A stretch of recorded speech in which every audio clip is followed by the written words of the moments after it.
Text கவனிச்சு ஒவ்வொரு வார்த்தையா கவனிச்சு நல்லா வாசிக்கணும் அப்படிங்கிறது முதலான ஒரு டீகன்ஸ்ட்ரக்ஷன் பண்ணணும்னு நினைச்சீங்கன்னா முதல்ல பண்ணக்கூடிய ஒரு விஷயம். ரெண்டாவது, ஒரு டீகன்ஸ்ட்ரக்ஷன் பண்ணக்கூடிய ஒரு பர்டிகுலர் கிரிட்டிக் அல்லது ஒரு பர்டிகுலர் ஸ்காலர் அந்த டெக்ஸ்ட்ல எதை பார்ப்பாரு அப்படின்னு பார்க்கும்போது டெக்ஸ்ட்ல இருக்கக்கூடிய ஆம்பிகுவிட்டியை பார்ப்பாரு. ஆம்பிகுவிட்டி அப்படின்னு சொல்லக்கூடியது ஒவ்வொரு வார்த்தைக்குமே டபுள் மீனிங் அப்படிங்கிறது இருக்கும். டபுள் மீனிங் சொல்றது ஒரு சென்டென்ஸ் நான் சொல்றேன், சிம்பிளான ஒரு சென்டென்ஸ். மேபி நான் ஒருத்தரை கோட் பண்ணணும் அப்படின்னா, ரோகன் சவரிமுத்து அப்படிங்கக்கூடிய ஒரு பர்டிகுலர் ப்ரொஃபசர், ஸ்ரீலங்காவில் உள்ள ப்ரொஃபசர். ஸோ அவர் அவர்கிட்ட நான் பேசிட்டு இருக்கும்போது அவரோட ஆர்டிகல் ஒன்று என்கிட்ட காமிச்சார். ஸோ அவரு ஆர்டிகல் என்ன பண்ணிருக்காருன்னா, ஒரு ஜஸ்ட் அவர் போட்ட பேப்பர், ஒரு ஸ்காலர்லி பேப்பர், அதுல ஐ லவ் யூ அப்படிங்கக்கூடிய ஒரு வார்த்தையை எடுத்து டீகன்ஸ்ட்ரக்ட் பண்ணிருக்காரு. டீகன்ஸ்ட்ரக்ட் பண்ணி என்ன சொல்றாருன்னா, அந்த வார்த்தையை வச்சுக்கிட்டு அவரோட இன்டர்பிரிட்டேஷன் கொடுத்துட்டே இருக்காரு. ஐ வந்து ஏன் கேபிட்டல் இருக்கு அந்த இடத்துல, யூ வந்து ஏன் அந்த இடத்துல ஸ்மால் லெட்டர்ல போட்டுருங்க, அப்ப ஐக்கு நீங்க வந்து ப்ரிவிலேஜ் கொடுக்கீங்களா, அப்போ உங்களுக்கு நீங்களே முதல்ல லவ் பண்ணீங்க, நீங்க வந்து ஒரு ஐக்கு நீங்க ப்ரிவிலேஜ் கொடுத்துட்டு யூ நீங்க ஸ்மால் லெட்டர்ல போட்டீங்கன்னா அப்ப நீங்க வந்து ஒரு நார்சிசிஸ்ட் இல்லையா? சோ இப்படி அவரோட ஆர்குமெண்ட் கொண்டு போயிட்டு கடைசியில எண்ட்ல அவர் எப்படி அந்த ஆர்குமெண்ட் முடிப்பாருன்னா, ஐ லவ் யூ அப்படின்னு சொல்லக்கூடிய அந்த வார்த்தைக்கு ஆக்சுவல் மீனிங் அதை சொல்லும் போது அது உள்ளுக்குள்ள ஒருத்தர் வந்து ஐ ஹேட் யூ அப்படிங்கிறத வச்சுட்டு தான் சொல்றாரு அப்படிங்கிற மாதிரி ஒரு ஆர்குமெண்ட் கொண்டு போறாரு. அது நம்ம அது உண்மையா ட்ரூவா இருக்கணும்னு அவசியம் இல்லை. பட் எனிவே அது அவரோட ஆர்குமெண்ட், ஒரு டீகன்ஸ்ட்ரக்டிவ் ஆர்குமெண்ட். ஸோ அது அந்த மாதிரி என்ன பண்றது, ஒவ்வொரு டெக்ஸ்ட்லயும் ஆம்பிகுவிட்டி அப்படிங்கிற ஒரு விஷயம் இருக்கும். டபுள் மீனிங் அல்லது மல்டிபிள் மீனிங், அதுதான் ஆம்பிகுவிட்டி சொல்லுவோம். இல்லை இதுவா அதுவா நமக்கு வந்து ஒருவேளை இப்படியும் இருக்கலாம் அப்படியும் இருக்கலாம் அப்படின்னு சொல்ல முடியுமா? ஸோ அந்த மாதிரியான விஷயங்களை ஆம்பிகுவிட்டி அப்படின்னு நம்ம சொல்லுவோம் இல்லையா? அந்த மாதிரியான விஷயங்களை கண்டிப்பா ஒரு டீகன்ஸ்ட்ரக்டிவ் ரீடிங் கொடுக்கணும்னு நினைக்கக்கூடிய ஒருத்தர் அந்த மாதிரி விஷயங்களை அதிகமா டெக்ஸ்ட்ல தேடுவார். ரைட்? அல்லது ஆல்ரெடி இது நம்ம டெரிடாவோட ஸ்பீச்ல கேட்கும்போது அல்லது அவரோட ரைட்டிங்ல கேட்கும்போது அவர் அதிகமா சொல்லக்கூடிய விஷயங்கள் இது வந்து டெக்ஸ்ட்ல நம்ம வேணுக்குன்னு ஒரு ஆம்பிகுவிட்டியை கண்டுபிடிக்கிறது கிடையாது. ஆல்ரெடி டெக்ஸ்ட் ஆம்பிகுவஸா தான் இருக்குது. இது பார்பரா ஜான்சனோட ஒரு கோட் கூட அவங்க கூட தான் சொல்லுவாங்க. அதாவது டீகன்ஸ்ட்ரக்ஷன் அப்படிங்கிறது ஒரு டெக்ஸ்ட டிஸ்மேண்டல் பண்றது கிடையாது. டிஸ்மேண்டல் அப்படிங்கிறது உள்ளுக்கு உடைச்சு பார்த்து இந்த வேர்டுக்குள்ள என்ன இருக்கு அப்படின்னு டிஸ்மேண்டல் பண்றது கிடையாது. ஆல்ரெடி டெக்ஸ்ட் வந்து டிஸ்மேண்டல் ஆகி தான் இருக்குது.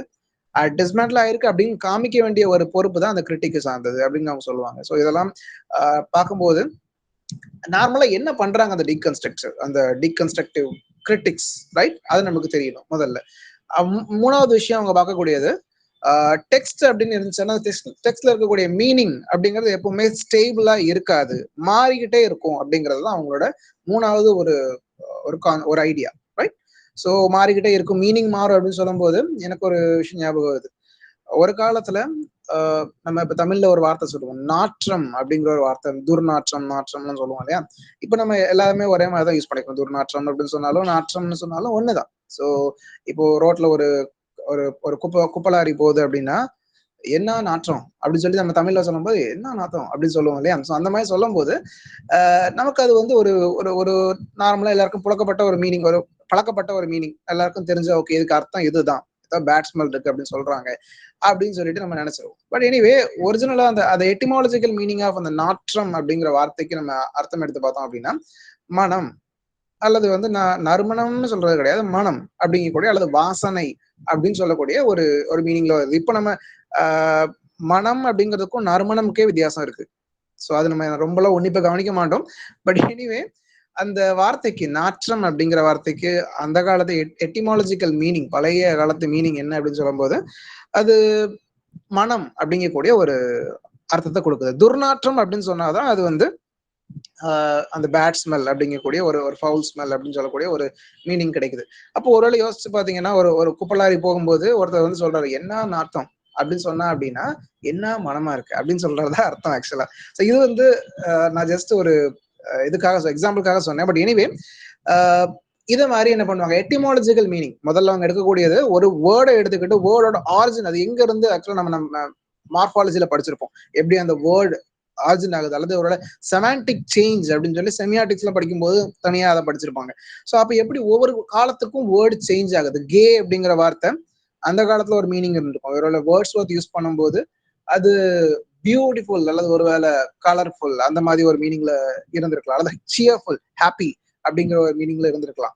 பட் இப்போ அந்த வார்த்தை வேற ஒரு மீனிங்ல இருக்கு. ஸோ இந்த மாதிரி ஒவ்வொரு விஷயங்களும் ஒவ்வொரு காலகட்டத்துக்கு ஏற்ற மாதிரி செமாண்டிக் சேஞ்ச்ல நம்ம படிச்சிருக்கோம், எப்படி அது மாறுது, பின்னால மாறுது. ஒரு மேடம் அப்படிங்கிற வார்த்தையே அதுக்கு நிறைய மீனிங் இருக்கு. ஸோ எப்பவுமே ஒரு மீனிங் அப்படிங்கிறது ஸ்டேபிள் கிடையாது, ஃபிக்ஸட் கிடையாது, மாறிக்கிட்டே இருக்கும். ஸோ அந்த சேஞ்சஸை பார்க்கறதும் டீகன்ஸ்ட்ரக்ஷன் தான். எப்படி ஆக்சுவலா ஒரு ஆத்தர் ஒன்று சொன்னா ஒரு பேப்பர் ஒன்று எழுதிக்கிட்டு இருந்தேன். பேப்பரோட பேர் வந்து they do not know what they are saying அப்படிங்கிறது பேப்பரோட பேர். அதாவது ஒரு பேரடி, அந்த ஒரு தாங்கள் சொல்லுகிறது இன்னதென்று அறியாதிருக்கிறார்கள் அப்படின்னு ஒரு ஆக்சுவலா ஒரு வேர்ஸோட ஒரு பேரடி அது, ரைட்? ஸோ அந்த ஒரு பேப்பர்ல நான் எழுதியிருந்தது இதே தான், சேம் திங். எப்படி ஒரு ஆத்தர் ஒன்று சொல்லியிருக்காரு, பட் ஆக்சுவலா அவர் சொன்னதுக்கு இன்னொரு மீனிங் இருக்குன்னு அவருக்கே தெரியாது. ஸோ அந்த மாதிரி நிறைய விஷயங்கள் இருக்கும். இந்த மாதிரி விஷயங்களை மல்டிபிள் மீனிங்ஸை படிக்கிறது தான் டீகன்ஸ்ட்ரக்ஷனோட பிரைமரி கோல் அப்படிங்கிறது. ஸோ இந்த ஒரு அனலிட்டிக்கல் பிலாசபி, இந்த ஒரு அனலிட்டிக்கல் மெத்தட் அவர் கொடுக்குறாரு. அண்ட் அதுக்கு பின்னாடி ஒன்று நடக்குது. லாங்குவேஜ் இஸ் ஸோ அடுத்த இன்னொரு விஷயம் அவங்க சொல்றாங்க, language is incapable of conveying thoughts clearly. எந்த ஒரு லாங்குவேஜுமே சொல்லக்கூடிய விஷயத்த தெளிவா சொல்றதுக்கு உகந்தது அல்ல. அது மைண்ட்ல, ஒருத்தரோட மைண்ட்ல இருக்கும்போது மட்டும்தான் அந்த தாட் வந்து ஆக்சுவலா பெர்ஃபெக்டா இருக்கு. இது பிளேட்டோ சொல்லக்கூடிய ஒருவேளை concept of the ideal thing அந்த மாதிரி கூட இருக்கலாம், ரைட்? ஸோ மைண்ட்ல இருக்கிற வரைக்கும் அது ஓகே, பட் வார்த்தையால சொல்லும்போது எப்படியும் அது சொல்றவர் ஒருவேளை ஆம்பிகுவஸா சொல்லியிருக்கலாம், அல்லது ஒரு புரிஞ்சுக்கிறவருக்கும் ஒருவேளை அது ஆம்பிகுவஸா புரிஞ்சிருக்கலாம். ஸோ எப்படியோ அது வந்து கண்டிப்பா வந்து மிஸ் அண்டர்ஸ்டாண்ட் ஆகிறதுக்கு நிறைய வாய்ப்பு இருக்கு அப்படிங்கறத அவங்க சொல்றாங்க. அதே மாதிரி அடுத்த ஒரு விஷயம், டெரிடாவோட ஒரு பர்டிகுலர் கோட், அதை நான் கொடுத்துருக்கிறேன், வேணா ஸ்கிரீன்ஷாட் எடுத்துக்கோங்க, அல்லது அதுல அதோட சாராம்சம் வேற ஒன்றும் கிடையாது. நான் முதல்ல சொன்ன மாதிரி ஒரு ஸ்ட்ரக்சர்லெஸ் பிலாசபி என்ன சொல்லுது அப்படின்னு பார்க்கும்போது, ஒரு பர்டிகுலர் வேர்டை நம்ம புரிஞ்சுக்கணும் அப்படின்னா அதோட ஆப்போசிஷனை நம்ம புரிஞ்சுக்கணும் அப்படின்னு சொல்லுது. அப்படி இல்லை அப்படின்னா ஒரு பர்டிகுலர் வார்த்தையை புரிஞ்சுக்கணும்னா அதே மாதிரி இருக்கக்கூடிய மற்ற வார்த்தைகளை நம்ம என்ன பண்ணணும், சிமிலர், அதாவது ஒன்னு கான்ட்ராஸ்டிவா புரிஞ்சுக்கணும், அல்லது நம்ம சிமிலாரிட்டியை வச்சு புரிஞ்சுக்கணும். சிமிலாரிட்டி அப்படின்னு சொல்லும் போது அதே மாதிரி இருக்கக்கூடிய மற்ற பொருட்களையும் பார்த்து இதோ அந்த பொருட்கள் கூட இதையும் சிச்சுவேட் பண்ணணும். ஒரு அந்த மாதிரி பண்ணணும். ரொம்ப எக்ஸாம்பிள் எல்லாம் கொடுத்து எதுக்கு வைக்க வேண்டாம், ரைட்? ஸோ அப்படி பண்ணதுன்னு சொல்லிக்கிட்டு இருக்கு. அப்படி பண்ணும்போது ஒரு வார்த்தை, ஒரு பர்டிகுலர் வார்த்தை நம்ம வந்து சென்டரா வைக்கிறோம் அந்த இடத்துல. இதுதான் சென்டர். இப்போ மேபி நான் ஒரு வார்த்தை சொல்றேன், ரைட்?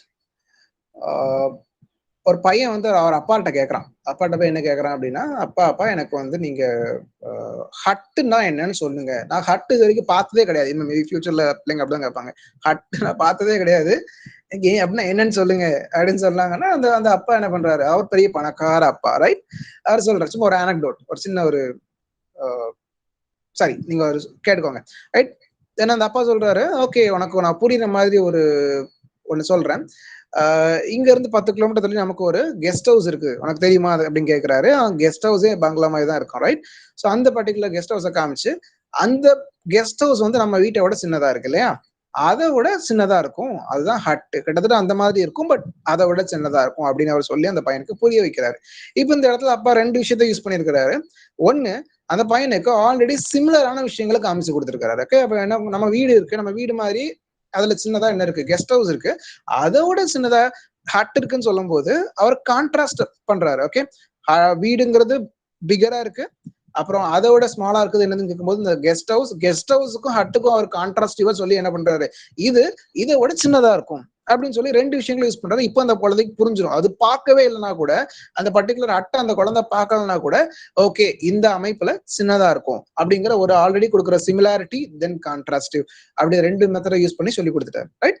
இப்போ நம்ம இந்த இடத்துல என்ன ஒண்ணு பாக்குறோம் அப்படின்னு கேட்கும்போது, இந்த ஒரு செயின் ஆஃப் அதாவது ஒரு விஷயத்துல இருந்து இன்னொரு விஷயத்துக்கும், இன்னொரு விஷயத்துல இருந்து இன்னொரு விஷயத்துக்கும் அந்த செயின் மாறிட்டே இருக்கு. முதல்ல வீட்டை சொல்றாரு, நம்ம வீடு தெரியுது இல்ல, இதே மாதிரி நமக்கு அங்க ஒரு கெஸ்ட் ஹவுஸ் இருக்கு அப்படின்னு சொல்றாரு. ஓகே, அவன் மைண்ட்ல இமேஜின்ல ஓடுது. அப்ப இங்க இருந்து அங்க ஜம்ப் ஆகுது, அங்க இருந்துட்டு அடுத்து அதே மாதிரி குட்டியா இருக்கு ஹட் அப்படின்னு சொல்றாரு. சோ இந்த 3வது விஷயத்துக்கு ஜம்ப் ஆகி போகுது. இப்போ அந்த பையனுக்கு ஒரு விஷயத்த சென்டரா வச்சிருக்கலாம், மேபி அதை வீட சென்டரா வச்சிருக்கலாம். இதுல இருந்து தான் அடுத்த பக்கத்துல இருக்கக்கூடிய இந்த வீடு மாதிரி கெஸ்ட் ஹவுஸ், இந்த வீடு மாதிரி ஒரு ஹட், மேபி அடுத்து 100 இடத்த சொல்லி கொடுத்தா கூட என்ன பண்ணுவாரு, அதே மாதிரிதான் ஒரு வீடை சென்டரா வச்சு இதே மாதிரி அதுவும் ஒரு லிவிங் பிளேஸ் அப்படின்னு சொல்லி கொடுப்பாரு இல்லையா? சோ ஒரு விஷயத்த சென்டரா வச்சிருக்கிறாரு, அதுக்கு ரிவால்வ் பண்ணி சுத்துற மாதிரி என்ன பண்றாரு, மற்ற விஷயங்களை அதுக்கு பக்கத்துல வச்சு இதே மாதிரின்னு சொல்லி சொல்லும் போது ஒரு விஷயம் கண்டிப்பா அந்த இடத்துல சென்டரா இருக்கு, அதை சார்ந்த மற்ற விஷயங்களை அவர் சொல்லி கொடுக்குறாரு, ரைட்? இந்த ஒரு நோஷனை ஸ்ட்ரக்சரலிஸ்ட் வந்து யூஸ்வலா வச்சிருப்பாங்க. பட் டெரிடா சொல்றாரு, நீங்க சென்டர் நினைக்கக்கூடிய அந்த சென்டரே சென்டர் கிடையாது, centre is not the centre அப்படின்னு அவர் சொல்றாரு. ஏன் அப்படி சொல்றாரு அப்படிங்கிறத நம்ம அடுத்து பின்னால வரக்கூடிய ஸ்லைட்ஸ்ல பார்ப்போம். பட் எனிவே இந்த ஒரு நோஷன் இப்போதைக்கு மைண்ட்ல இருக்கு, centre is not the centre. So நீங்க ஃபர்ஸ்ட் ஒரு விஷயத்த ஒரு வேர்டை வச்சிருக்கீங்க, அந்த வேர்டு அந்த ஒரு மேபி நான் நம்ம கதையில பார்த்த அந்த வீடு இருக்கலாம், அவங்க தங்கி இருக்கக்கூடிய அந்த பெரிய ஒரு மாளிகையா இருக்கலாம். ஸோ அத மாதிரி அதுவும் ஒரு லிவிங் பிளேஸ், ஹட்டும் ஒரு லிவிங் பிளேஸ். மேபி இன்னொரு வேற ஏதாவது ஒன்று சொல்றதா இருந்தா அதுவுமே ஒரு ஷெட்டா இருக்கலாம், அது கூட ஒரு லிவிங் பிளேஸ்ன்னு சொல்லுவார்.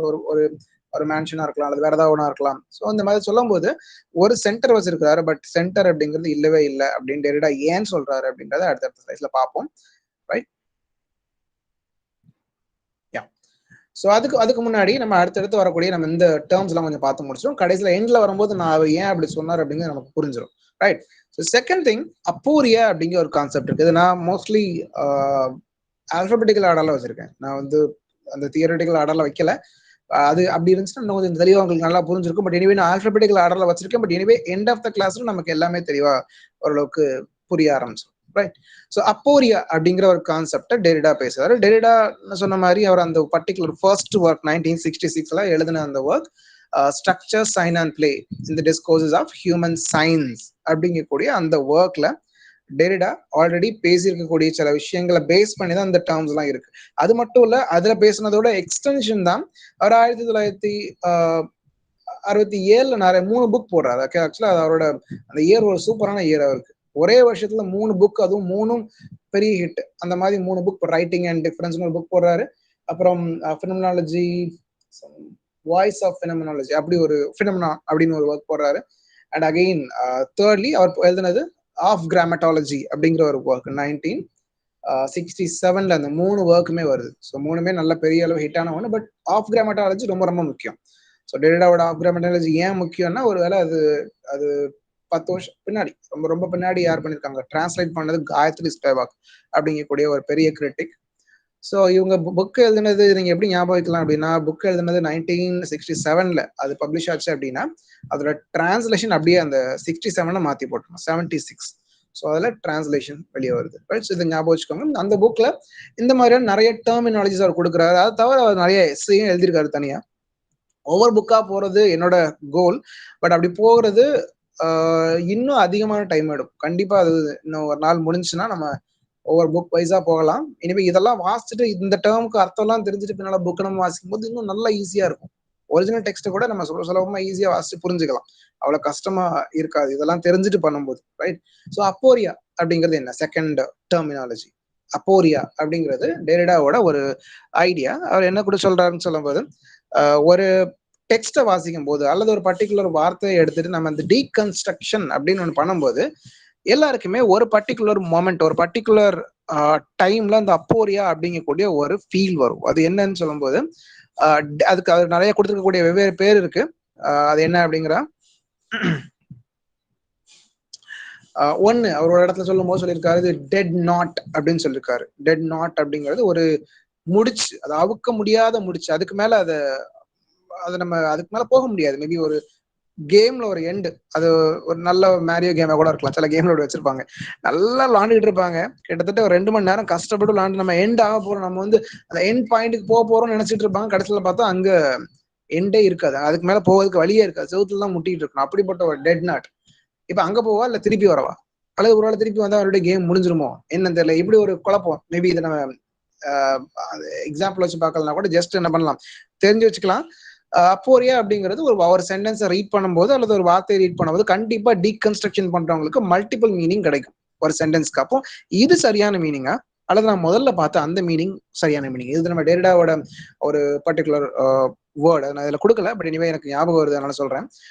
டபுள் ரைட்டிங் அப்படின்னு அவர் சொல்லுவார். டபுள் ரைட்டிங் அப்படிங்கிறது என்ன அப்படின்னு சொன்னா, அல்லது டபுள் ரீடிங் கூட வச்சுக்கலாம். டபுள் ரைட்டிங்கிறது ஒரிஜினலா இருக்கிறது நம்ம புரிஞ்சுக்கிறதுக்காக டபுள் ரீடிங் அப்படின்னு வச்சுக்கலாம்.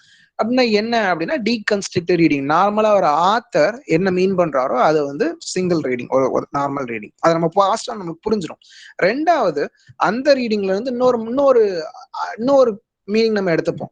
நம்மளே கெஸ் பண்ணி நம்மளே ஆராய்ச்சி பண்ணி ஒருவேளை இதை மீன் பண்ணிருப்பாரு அப்படிங்கிற மாதிரி ரெண்டாவது ஒரு மீனிங் நம்ம ஜென்ரேட் பண்ணுவோம் பேஸ்ட் ஆன் ஆம்பிகுவிட்டிஸ். வார்த்தையில இருக்கக்கூடிய ஆம்பிகுவிட்டிஸ். அது நம்ம எப்படி ஆம்பிகுவிட்டியை கண்டுபிடிக்கிறது? கொஞ்சம் லிங்குவிஸ்டிக்கலி கொஞ்சம் நீங்க சவுண்டா இருக்கணும், அதாவது உங்களுக்கு கொஞ்சம் அதை பத்தி நாலேஜ் நல்லா இருக்கணும்.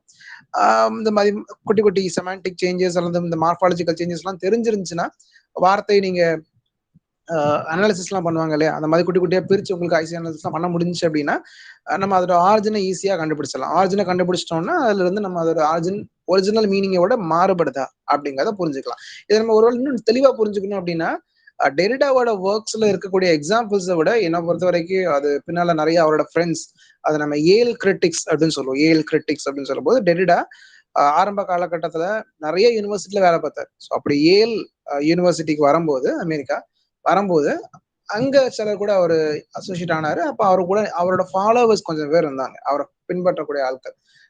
ஒன்னு பால் டீமன் அப்படிங்கக்கூடிய ஒருத்தர். அப்புறம் இதை நான் உங்களுக்கு ஸ்லைட்ல காமிச்சலாம்னு நினைக்கிறேன்.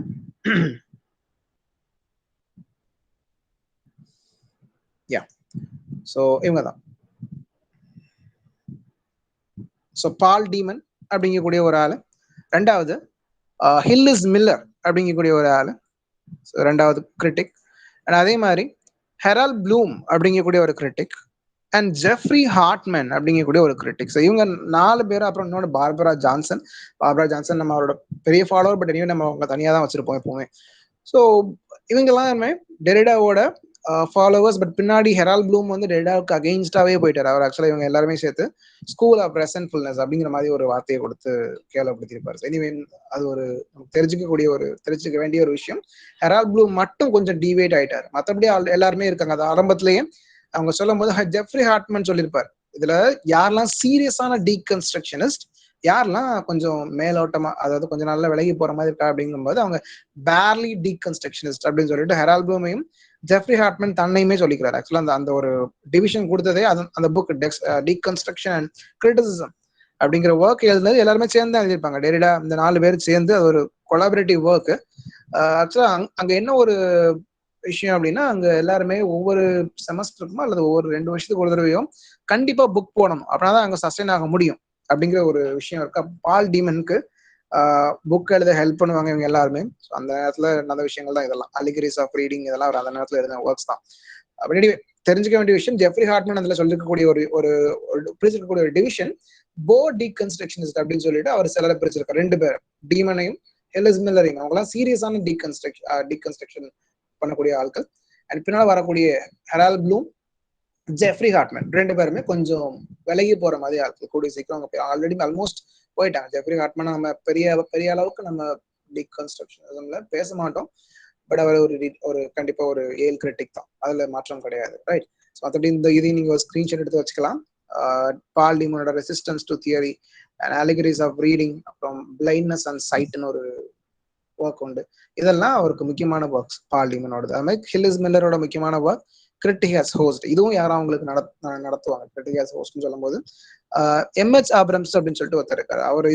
அவர் இந்த ஒர்க் அட்டாக் பண்றது, டீகன்ஸ்ட்ரக்டிவ் ஏஞ்சல் டெஸ்ட், அந்த மாதிரி ஒர்க்லாம் இருக்கு. அதெல்லாம் பின்னால ஒருவேளை நான் முடிஞ்சா அடுத்த கிளாஸ்க்கு வரும்போது நடத்துறேன், அல்லது யாராவது உங்களுக்கு நடத்தலாம். ரைட். ஸோ இதை தெரிஞ்சு வச்சுக்கலாம், ஏல் கிரிட்டிக்ஸ். ரைட். ஸோ அப்போரியா சொல்லிட்டு இருந்த மாதிரி, அப்போரியா அப்படிங்கிறதுக்கு இந்தந்த வார்த்தைகள் எல்லாம் டெரிடா வெவ்வேறு இடத்துல யூஸ் பண்றாரு. அவர் எழுதுனது எல்லாமே பிரெஞ்சில் தான் எழுதியிருக்காரு, பட் அதை டிரான்ஸ்லேட் பண்ணவங்க ஒருவேளை அந்த மாதிரி கொடுத்துருக்காங்களா என்னன்னு தெரியல. பட் இம்பாசே அப்படிங்கிறது அவர் கொடுத்த வார்த்தை தான். இம்பாசே அப்படிங்கிறது அந்த ஒரிஜினல் டெரிடா யூஸ் பண்ணக்கூடிய ஒரு வேர்ட். இதுக்கு மேல நமக்கு முடிவு பண்ண முடியல, இதுவா அதுவா நமக்கு தெரியல, அப்படிப்பட்ட ஒரு ஆம்பிகுவஸ் சிச்சுவேஷன். அந்த சிச்சுவேஷன்ல நமக்கு எந்த மீனிங் வந்து சரியான மீனிங் நமக்கு புரிஞ்சு கொள்ள முடியல அப்படிங்கக்கூடிய ஒரு இடம் தான் அப்போரியா அப்படிங்கிற ஒரு இடம். அதான் அன்டிசைடபிலிட்டி அப்படின்னு அழகா போட்டிருக்கு. இம்பாசே, இதுக்கு மேல போக முடியல, இதுக்கு மேல இதுக்கு அர்த்தம் நமக்கு புரிஞ்சு கொள்ள முடியல அப்படிங்கிற ஒரு ஏரியா தான் அப்போரியா. ரைட். ஓகே. ஸோ நெக்ஸ்ட் ஒரு வேர்ட் பைனரி அப்போசிஷன். இதை நான் முதல்ல சொன்னேன். பைனரி அப்போசிஷன் அப்படிங்கிறது ஒரு விஷயத்த புரிஞ்சுக்கிறதுக்கு இன்னொரு விஷயத்த வச்சு அப்போஸ் பண்ணி புரிஞ்சுக்கிறது. இப்போ 2 விஷயங்கள் சொன்ன மாதிரி நைட் அண்ட் டே. குழந்தைக்கு சொல்லிக் கொடுக்கும்போது ஒரு விஷயம் முதல்ல தெரிஞ்சுன்னா இதே மாதிரி தான் அது அப்படின்னு மாற்றி மாற்றி சொல்லிக் கொடுப்போம். குட் ஈவில் சொல்லி, குட்னா என்ன, இது நீ கை கழுவுனா, டெய்லி சாப்பிடும் போது கை கழுவுனா, அல்லது நீ வந்து ப்ரேயர் பண்ணிட்டு சாப்பிட்டா, அல்லது ஒருவேளை நீ வந்து வெளியே போய் விளாண்டுட்டு வந்து கை கால் கழுவிட்டு இருந்தா நீ குட் பாய். அப்படி இல்லைன்னா ஆட்டோமேட்டிக்கலி அதுக்கு இன்னொரு மீனிங் இருக்கு, பேட் பாய் அல்லது பேட் கேர்ள் அப்படின்னு சொல்ற மாதிரி. ஸோ குழந்தைங்களுக்கு சொல்லிக் கொடுக்கும்போது பைனரி ஆப்போசிஷன் அதிகமாக யூஸ் பண்ணுவோம். ஒன்று அதுக்கு ஆப்போசிட் ஒன்று, அந்த மாதிரி சொல்லிக் கொடுக்கும்போது ஈஸியாக அவங்களுக்கு புரியும். பொதுவாக சின்ன குழந்தைக்கு கலர்ஸ் சொல்லிக் கொடுக்கும்போது கூட 2 கலரை வச்சு சொல்லிக் கொடுக்கும்போது அவங்களுக்கு ஈஸியா இது ஒண்ணுன்னா இது அதுக்கு ஆப்போசிட் ஒன்று, அந்த மாதிரி புரிஞ்சுக்கலாம். ரைட். ஸோ இப்படி பண்ணும்போது ஒரு பிரச்சனை நடக்குது. இது வந்து அந்த காலத்துல இருந்து பண்ணிட்டு இருக்காங்க. சஜூர் இதுக்கு சப்போர்ட் பண்றாரு. இன்னும் நிறைய டெரிடாவோட முக்கியமான எதிரிகள் 3 பேர் சொல்றேன், அவங்களை எழுதி வச்சுக்கோங்க. இதுல இந்த ஸ்லைட்ல இருக்குதான்னு தெரியல. 3 பேர்ல நம்பர் 1 சஷ்யூர் அப்படிங்கக்கூடிய ஒரு முக்கியமான எதிரின்னு சொல்றது ஏன் சொல்றான்னா அவர் அட்டாக் பண்றது ஆஃப் கிராமட்டாலஜில அதிகமா எடுத்து இவங்களோட ஒர்க்ஸ் தான் டீகன்ஸ்ட்ரக்டிவ் ரீடிங் கொடுத்து வாசிச்சிருக்கிறாரு. நிறைய விஷயங்கள் அவங்க சொன்ன விஷயங்கள் எல்லாத்தையும் ஒரு எதிர்த்து பேசியிருக்காரு. அப்படி என்ன அவங்க சொன்னாங்க, என்ன எதிர்த்து பேசணும் அப்படிங்கிறத பார்ப்போம். இப்போதைக்கு இந்த ஒரு விஷயத்தை எழுதிக்கலாம். ஒன்னு, சஷ்யூர் அவர் வந்து அட்டாக் பண்றாரு. ஸோ டெரிடாவோட முதல் எதிரி சஷ்யூர். ரெண்டாவது ரூசோ அப்படிங்கக்கூடிய ஒருத்தர், ஜீன் ஜாக்வஸ் ரூசோ அப்படிங்கக்கூடிய ஒரு பிலோசபர், ரைட்? ஸோ அவர் ரைட் ஸோ அவர் முக்கியமான ஒரு ஆளு. அண்ட் மூணாவது கிளாய்டே லேவி-ஸ்ட்ராஸ் அப்படிங்கக்கூடிய ஒரு பர்சன். கிளாய்டே லேவி-ஸ்ட்ராஸ், இது ஸ்ட்ரக்சரலிசம் படிக்கும்போது படிச்சிருக்கலாம். ஏன்னா கின்ஷிப் பத்தி அதிகமா பேசுவாரு. ஸோ கிளாய்டே லேவி-ஸ்ட்ராஸ், ரூசோ அண்ட் அகைன் சஷ்யூர், 3 பேர் சொல்லியிருக்கேன், ரைட்? ஸோ இந்த 3 பேரை வச்சுதான் டெரிடாவோட ஆஃப் கிராமட்டாலஜி ஃபுல்லாத்தையுமே எழுதி முடிக்கிறாரு. ஆக்சுவலாக ஒவ்வொரு சாப்டர்லையுமே ஒவ்வொருத்தர் கிரிட்டிக் பண்ணி முடிக்கிறாரு. ஸோ இதுல முக்கியமா அவர் ஒன்று பாக்குறாரு, சஷ்யூர் சொன்ன மாதிரி இது வந்து பைனரி அப்போசிஷன் டெரிடாவோட கான்செப்ட் கிடையாது, பட் டெரிடாவோட யூஸ் பண்ணிருக்காரு. பட் ஆக்சுவலா அதை காயின் பண்ணது சஷ்யூர் அப்படிங்கக்கூடிய ஒருத்தர் தான். அதை பத்தி யூஸ் பண்ணது, அதை பத்தி அந்த நோஷனை கொண்டு வந்தது. ஸோ இதுல ஒரு ஃபிளா அவர் பாக்குறாரு. என்ன ஃபிளா அப்படின்னு கேட்கும்போது இந்த வயலண்ட் ஹியரார்கி அப்படின்னு அவர் சொல்றாரு. அது என்ன அப்படின்னு சொன்னா, டெரிடாவை பொறுத்த வரைக்கும் ஒரு 2 பைனரி ஆப்போசிஷன், குட் ஈவில், அல்லது ஒருவேளை டே நைட், அல்லது சானிட்டி இன்சானிட்டி, இப்படி நம்ம ஒரு வரிசையா பைனரி ஆப்போசிஷன் ஒரு 10 சொல்றோம் அப்படின்னா அந்த இடத்துல நமக்கு வந்து என்ன ஒண்ணு கிடைக்கும்னா, எப்பவுமே நம்ம ஒரு விஷயத்துக்கு ப்ரிவிலேஜ் கொடுப்போம். பாசிட்டிவான விஷயத்த முதல்ல சொல்லுவோம், இன்னொரு விஷயத்த நம்மளே நெகட்டிவ்னு சொல்லிட்டு ரெண்டாவது ஒதுக்கி வச்சிருவோம். எப்பவுமே சொல்லும் போது அப்படிதான் சொல்லுவோம். நல்லா யோசிச்சு பாருங்க. அந்த ஒரு பைனரியா சொல்லிக்கிட்டே இருக்கிறோம். குட் ஈவில் அப்படின்னு சொன்னா குட் தான் முதல்ல, அது பேட் குட் நம்ம ஒரு நாள் சொன்னது கிடையாது. ஓகே, ஸோ அப்படி நமக்கு அது அது அது இன்னரண்டா அப்படிதான் இருக்குது. அது ஏன் அப்படி சொல்றோம்னு தெரியல, பட் எனிவே அப்படிதான் நம்மளோட ஹியூமன் மைண்ட் அதை செட் பண்ணி வச்சிருக்கதா என்னன்னு தெரியல. பட் எனிவே அது இவர் குறை சொல்றாரு. இதுதான் வெஸ்டர்ன் பிலாசபி இருக்கக்கூடிய பெரிய ஒரு ஃபிளா. வெஸ்டர்ன் பிலாசபி எப்பெல்லாம் விஷயத்த இந்த ஐடியாஸ் பத்தி பேசுதோ அப்பெல்லாம் ஒரு விஷயத்துக்கு ப்ரிவிலேஜ் கொடுக்குது, ஒரு விஷயத்த குறைச்சிருது, அதை வந்து கண்டிப்பா ரெலிகேட் பண்ணிடுது, கீழே தட்டுப்படுத்துது. ஓகே, ஸோ அந்த மாதிரி ஒரு 2 விஷயத்த சொல்றாரு. அதுதான் வயலண்ட் ஹியரார்கி. அது வயலண்டா இருக்கு, அது ஒன்னு உயர்வானது, ஒன்னு தாழ்வானது. மேபி இது ஒரு செட் ஆஃப் வேர்ட்ஸ் சொல்லும்போது நான் நிறைய காமெண்ட்ரியில வாசிச்சேன். மாஸ்குலினிட்டி ஃபெமினிட்டி அப்படி சொல்றாங்க. அப்போ அதுக்கு நிறைய ஃபெமினிஸ்ட் வந்து குறை சொல்றாங்க. எதுக்கு மாஸ்குலினிட்டி நீங்க முதல்ல சொல்றீங்க, ஃபெமினிட்டி அப்படிங்கறத ரெண்டாவது சொல்றீங்க? ஏன் ஃபெமினிட்டி மாஸ்குலினிட்டின்னு அந்த பைனரி ஆப்போசிஷன் அப்படி சொல்ல வேண்டியதானே ஏன் அப்படின்னு நிறைய பேர் குறை சொல்றாங்க. மேபி டெரிடாவும் அந்த மாதிரி ஐடியால கொடுத்துருக்காரு. ஒயிட் பிளாக், ஓகே, ஸோ அந்த மாதிரி சொல்றது. அதுக்குன்னு எதுக்கு பிளாக் அண்ட் ஒயிட் டிவின்னு தானே சொல்லுவோம் அப்படிலாம் கேட்காதீங்க. அதான் இருக்கு அந்த மாதிரி ஒரு ஹியரார்கி, அவ்வளவுதான். ஸோ இதை ஒரு அட்டாக் பண்றாரு. அதை பத்தி ஆர்கியூ பண்ணி அவர் அதுக்கு அது தப்பு அப்படிங்கிற மாதிரி சொல்றாரு. இன்னும் வேற என்னென்ன விஷயங்கள் எல்லாம் இந்த மாதிரி வயலண்டா, இந்த மாதிரி வயலண்ட் ஹியரார்கி சில விஷயங்களுக்கு மட்டும் ப்ரிவிலேஜ் கொடுத்துட்டு சில விஷயங்களை ரெலிகேட் பண்றாங்க, குறைச்சு சொல்றாங்க, சில விஷயங்களை உயர்வா சொல்றாங்க. அப்படி பார்க்கும்போது பிரசன்ஸ் ஆப்சன்ஸ் அதுவும் உள்ள வருது. பிரசன்ஸ் எதெல்லாம் பிரசன்ஸ் அப்படின்னு அவங்க கன்சிடர் பண்றாங்களோ அது பாசிட்டிவ். ஆப்சன்ஸ் அப்படிங்கிறது அதுக்கு பின்னாடி இருக்கக்கூடிய, அதுக்கு நம்ம தெளிவா பார்க்கும்போது நம்ம பார்ப்போம். இப்போதைக்கு இந்த வார்த்தையை எழுதி வச்சுக்கலாம், ரைட்?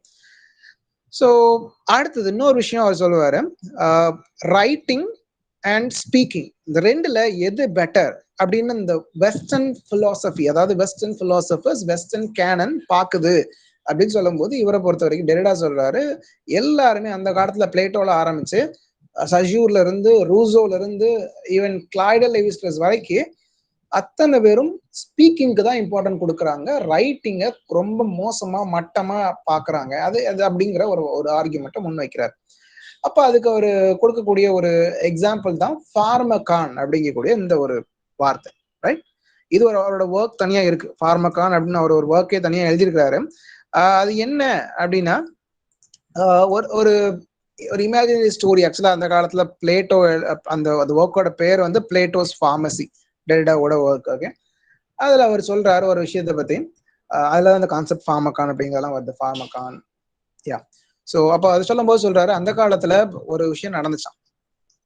ஃபேட்ரஸ் அப்படிங்கக்கூடிய ஒருத்தன் கூட சாக்ரட்டிஸ் ஒரு விஷயத்த பேசிட்டு இருக்கும்போது பழைய காலத்துல நடந்த ஹிஸ்டரி பத்தி சாக்ரட்டிஸ் சொல்றாரு. இது வந்து பிளேட்டோ எழுதுன அவர் ஒர்க்ல இருக்கக்கூடிய ஒரு சின்ன கதை.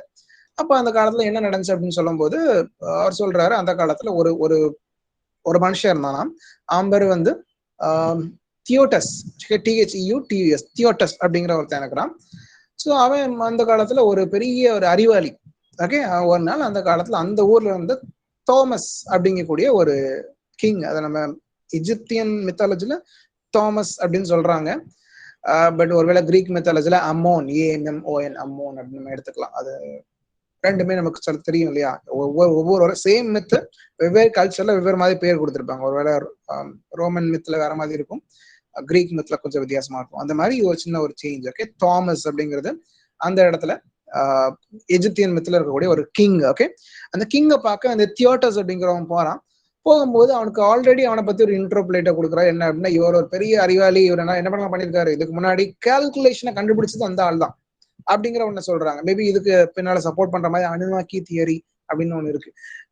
அதெல்லாம் கான்ஸ்பிரசி தியரி, மேபி அதை நம்ம அவாய்ட் பண்ணிடலாம். பட் இந்த இடத்துல கால்குலேஷன் அந்த ஆள் தான் கண்டுபிடிச்சாரு. அது மட்டும் இல்ல, அவரு நம்பர்ஸையும் அவர் தான் கண்டுபிடிச்சாரு. இதெல்லாம் விட தாண்டி இன்னும் நிறைய கேம்ஸ் அவர் தான் கண்டுபிடிச்சிருக்கிறாரு. இன்னும் நிறைய சயின்டிபிக் விஷயங்களை கண்டுபிடிச்சதோட மட்டும் இல்லாம இன்னும் ஒரு புதுசா ஒரு விஷயத்தையும் கண்டுபிடிச்சிருக்காரு. அதுதான் ரைட்டிங் அப்படிங்கிற விஷயத்தையும் இந்த தியோட்டஸ் கண்டுபிடிச்சிட்டு கிங்கை பார்க்க போறான். கிங் கிட்ட போய் சொல்றான், கிங் நான் வந்து நிறைய கண்டுபிடிச்சிருக்கேன் பாருங்க. ஏன்னா அந்த காலத்துல கிங் அப்ரூவ் பண்ணாதான் என்ன பண்ண முடியும், அதை வந்து வெளியே கொண்டு வர முடியும். அப்படி இல்லைன்னா எல்லா காலத்துலயுமே அப்படிதான் இல்லையா. ஸோ அப்ரூவல் கண்டிப்பா வேணும்.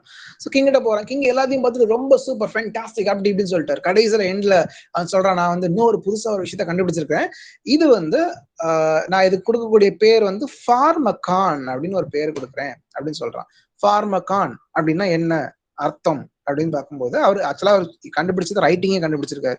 அப்ப அதை சொல்லும் போது சொல்றாரு, கண்டிப்பா இது வந்து நம்ம ஆட்களோட மெமரியை பூஸ்ட் பண்ணும். நார்மலா ஒரு விஷயத்த நம்ம தெரிஞ்சு வச்சிருக்கும் போது அது மறந்துடும். பட் எழுதி வச்சிருந்தோம் அப்படின்னா கண்டிப்பா அது மறக்காது இல்லையா. திருப்பி இன்னொரு தடவை பார்க்கும்போது நமக்கு ஞாபகம் வந்துடும் இல்லையா. ஸோ இது கண்டிப்பா மெமரியை பல மடங்கு பூஸ்ட் பண்ணும். அது மட்டும் இல்ல அவங்களை அறிவாளி ஆக்கும் இன்னும் கொஞ்சம். ஏன்னா ஒருத்தர் சொல்லும் போது அது காதால கேட்டுட்டு அப்படியே போயிட்டு இருந்தோம்னா, அந்த காலத்துல பிளேட்டோட சிஷ்யர்கள் பண்ண மாதிரி அவர் அன்னைக்கு அதை சொன்னாரா இல்ல எப்படி சொன்னாரா, ஒருவேளை இப்படி சொல்லியிருப்பாரா இருக்கும், எனக்கு அது காதுல வேற மாதிரி விழுந்திருக்கும் அப்படின்னு நம்ம நினைச்சிருவோம் இல்லையா. ஸோ அந்த மாதிரி ஒரு மிஸ் அண்டர்ஸ்டாண்டிங் வராம இருக்கிறதுக்கு இவர் ரைட்டிங்னு ஒன்று கண்டுபிடிச்சிருக்காரு. அது ஃபார்மகான் அப்படிங்கக்கூடிய பேர்ல அவர் சொல்றாரு. பட் ஆக்சுவலா ஃபார்மகான் அப்படின்னு சொல்றதுக்கு இன்னொரு மீனிங் இருக்குது. அது என்ன அப்படின்னு பார்ப்போம். ரைட், இந்த மீனிங்லாம் இருக்கு. ஓகே, ஒன்னு மேஜிக் போஷன் அப்படிங்கக்கூடிய ஒரு அர்த்தம் இருக்கு. இன்னும் நிறைய அர்த்தங்கள் இதுல கொடுத்துருக்கேன். இந்த மாதிரி மல்டிபிள் மீனிங் அதுலயும் இருக்காம ரெமிடி அப்படிங்கிற ஒரு அர்த்தமும் இருக்கு. ரெமிடி அப்படிங்கிறது ஒரு மருந்து, அது ஒரு மெடிசன் அப்படிங்கக்கூடிய ஒரு மீனிங்ல வருது. ரைட், அதே நேரத்துல இதுக்கு இன்னொரு பேரும் இருக்கு, பாய்சன் அப்படிங்கிற ஒரு அர்த்தமும் இருக்கு. ஆனா இந்த கிங் என்ன பண்ணிட்டாரு அப்படின்னா, அந்த ஃபார்மகான் அப்படிங்கறத அவர் எப்படி அண்டர்ஸ்டாண்ட் பண்றாருன்னா, இட் இஸ் அ பாய்சன். நம்ம ஊர்ல இப்ப சொல்றோம்ல ட்ரக் அப்படிங்கிறது, மெடிக்கல் ட்ரக் ஸ்டோர், நம்ம மெடிக்கல் ஸ்டோர் சொல்லுவோம். பட் எனக்கு தெரிஞ்ச அமெரிக்கன் இங்கிலீஷ்ல ட்ரக் ஸ்டோர் சொல்லுவாங்கன்னு நினைக்கிறேன். ஓகே, எனக்கு ஷோரா தெரியல. பட் எனிவே ட்ரக் அப்படிங்கிறதும் மெடிக்கல் ஸ்டோர் தான், ஒன்றும் இல்லை. ட்ரக் அப்படிங்கிறது வேற ஏதோ ஒன்றும் கிடையாது. மெடிசனை தான் நம்ம ட்ரக்னு சொல்லுவோம். ட்ரக் லிமிட்டடா யூஸ் பண்ணா அது மெடிசனா இருக்கும், கொஞ்சம் அதிகமாக யூஸ் பண்ணா அது வேற மாதிரி ஆயிடும் இல்லையா. ஸோ அந்த மாதிரி கிட்டத்தட்ட ரெண்டு ஃபார்மகான் அப்படின்னு சொல்லக்கூடியதுக்கு ரெண்டு அர்த்தம் இருக்கு. ஒன்னு அது ரெமிடி அல்லது கியூர் அப்படின்னு ஒரு அர்த்தம் இருக்கு. இன்னொன்னு பாய்சன் அப்படிங்கிற ரெண்டாவது அர்த்தம் இருக்கு. இந்த இடத்துல அந்த கிங் என்ன பண்ணிட்டானா, இதை பார்த்தவன அவருக்கு தலை சுத்தி, ஓ மை காட் நீ எல்லாமே கண்டுபிடிச்சேன், பட் கடைசி அவனை கண்டுபிடிச்சிருக்கே, அது வந்து எனக்கு பொறுக்கவே முடியாது. இது வந்து நம்ம மனுஷங்களோட மூளையை வந்து அவங்களுக்கு அதிகமா விஸ்டம் கொடுக்காது, அல்லது அவங்கள அறிவாளியா மாத்தாது, பட் அவங்கள முட்டாளா மாத்திரும். இது இருந்துச்சுன்னா ஒருத்தனும் என்ன பண்ண மாட்டான், மைண்ட்ல மனப்பாடம் பண்ணி ஏத்திக்கவே மாட்டான்.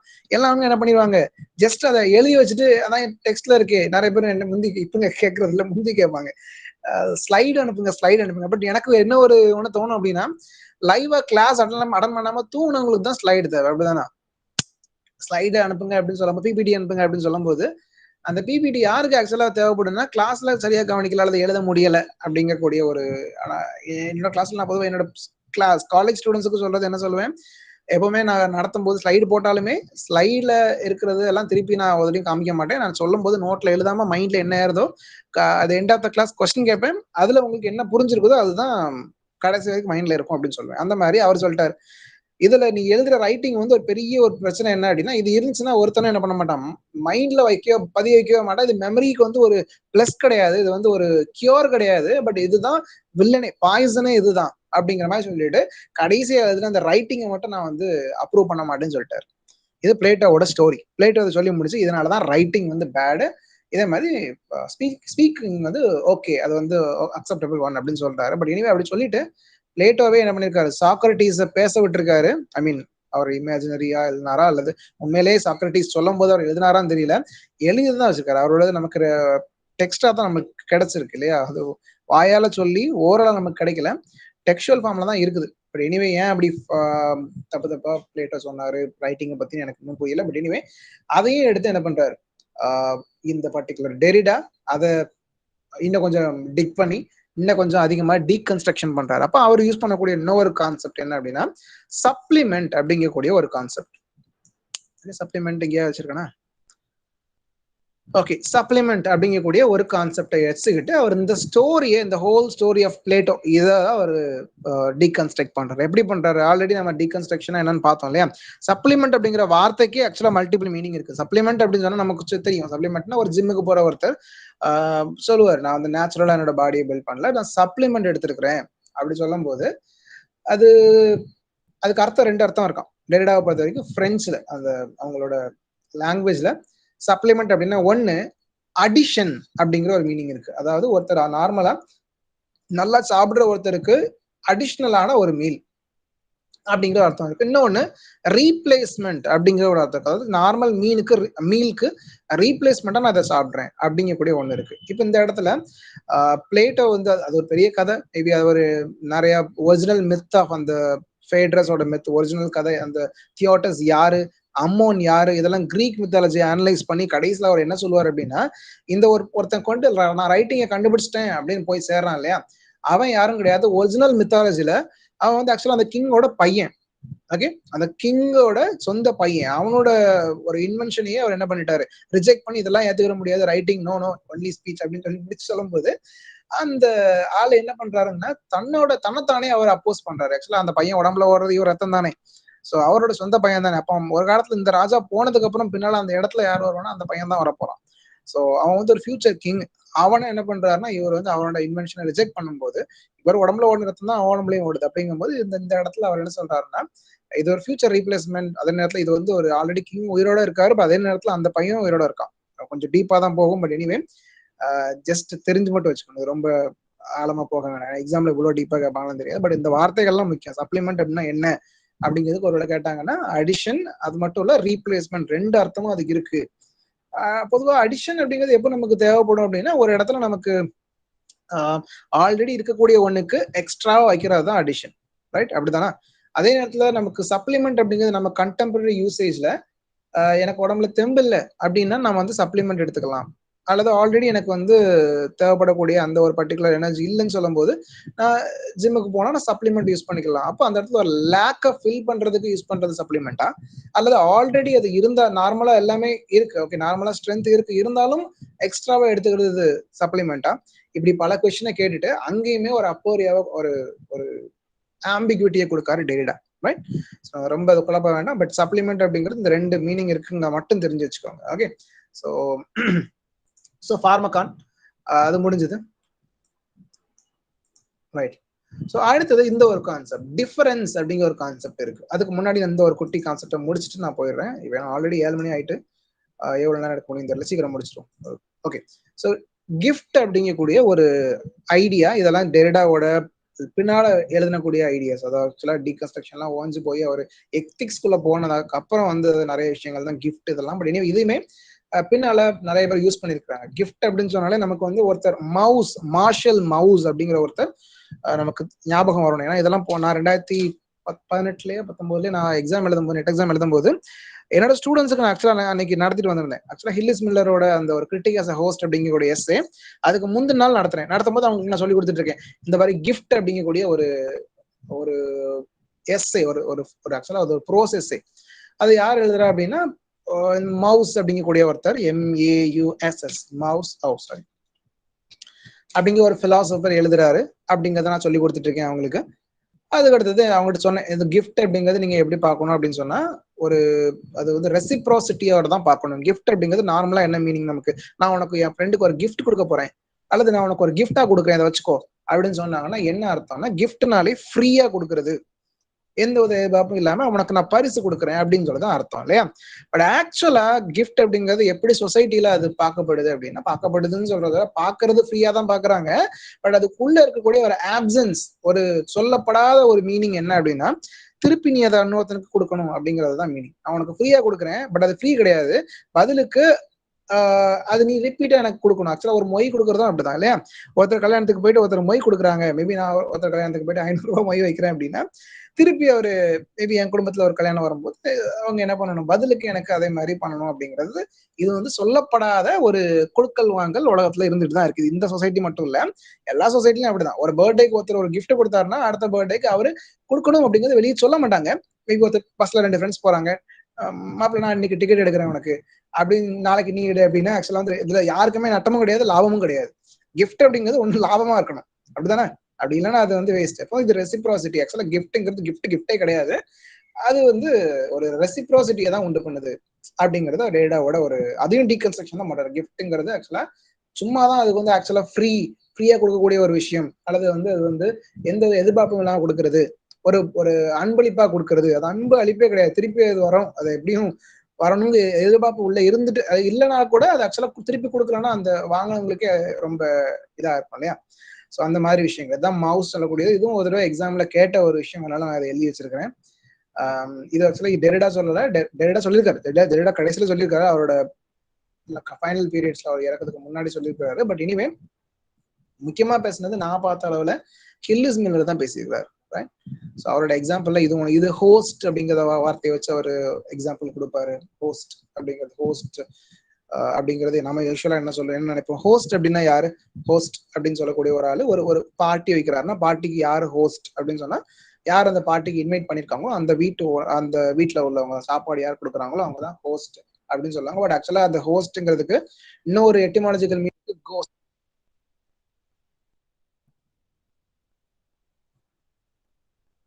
வெயிட் a second, ஒரு 1 minute திரும்பி வரேன்.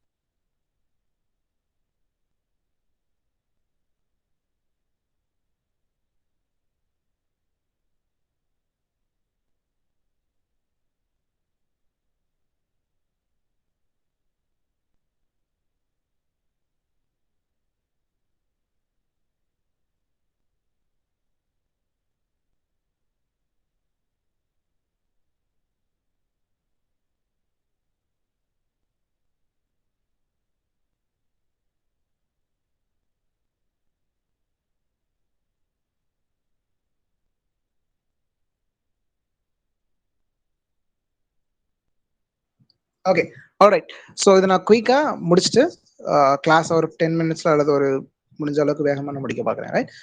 ஸோ டிஃபரன்ஸ் அப்படிங்கிற ஒரு கான்செப்ட் இருக்கு, ட்ரேஸ் அப்படிங்கிற ஒரு கான்செப்ட் இருக்கு. இந்த ரெண்டுமே ரொம்ப முக்கியமான கான்செப்ட். அது ரெண்டு மட்டும் நான் கொஞ்சம் எரேஷர் அப்படிங்கிற மூணாவது ஒரு கான்செப்டும் ட்ரேஸ்ங்கிறத படிக்கும் போதே அதையும் படிச்சுக்கிறது நல்லது. ரைட்?